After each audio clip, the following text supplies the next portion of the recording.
সিনেমাতে, পত্রিকায় আমরা দেখেছি লগি বৈঠার ঘটনা। লগি বৈঠা শুরু করেছিল আওয়ামী লীগ, সেটার সিলসিলা এখন বহন করছে যারা মুজিববাদের নতুন করে ঠিকাদার হয়েছে।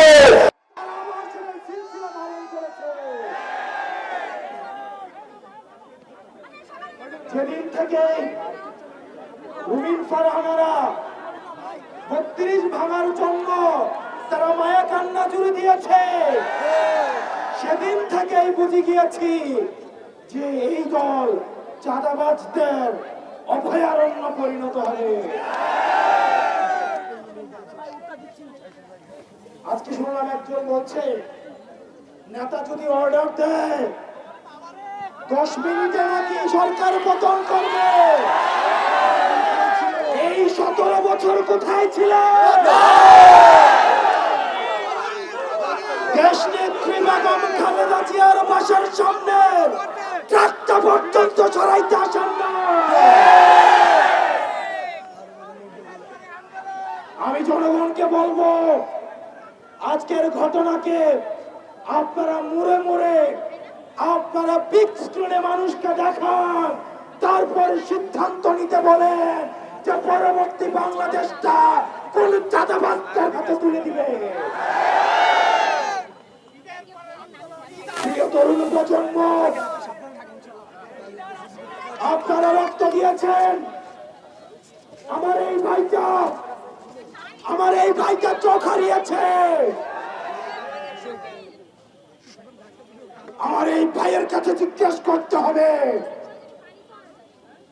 তারা বলছে আমাদের যেহেতু যতদিন না পর্যন্ত নির্বাচন হয় তারা যদি সরকার গঠন না করে তাহলে নাকি এগুলো অব্যাহত থাকবে। ব্যাপারটা হচ্ছে এমন,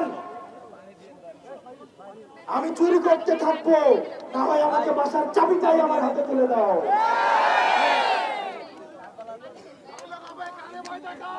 আপনারা জেল থেকে বের হয়ে বলছিলেন মাসুম বাচ্চারা, আর আজকে আপনারা বড় বড় কথা বলেন। আজকে আপনারা মুজিববাদের ঠিকাদার হয়েছেন।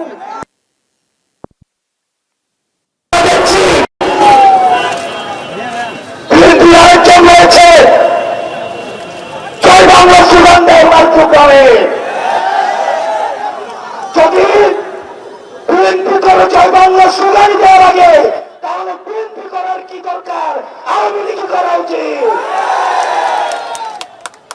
এই পাটপাটদের জন্য বিএনপির ত্যাগী কর্মীরা আজকে বঞ্চিত, নির্যাতিত, নিপীড়িত। তারা এতদিন ধান খেত ঘুমাতো, ঢাকায় এসে রিক্সা চালাতো। আমার বিএনপির ত্যাগী ভাইদেরকে, কর্মীদেরকে এই নেতারা, এই পাটপাটরা প্রতারিত করেছে, প্রতারিত করছে, প্রতারিত করবে। প্রিয় দেশবাসী, অনেক নেতা রয়েছে বিএনপি, আমরা বর্তমানে দেখছি তাদের গাড়িতে আওয়ামী লীগের সময় শুধু পতাকাটাই ছিল না, না হয় একজন মন্ত্রীর সকল সুযোগ সুবিধা তারা ভোগ করেছে। আমি চ্যালেঞ্জ দিয়ে বলছি, বিএনপির শীর্ষ নেতৃবৃন্দকে চ্যালেঞ্জ দিয়ে বলছি, প্রয়োজনে ফেস টু ফেস আমি ডিবেট করতে রাজি।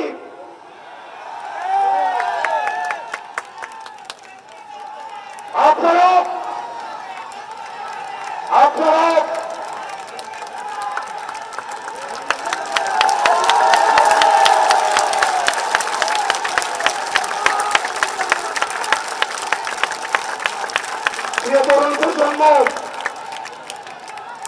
প্রিয় তরুণ প্রজন্ম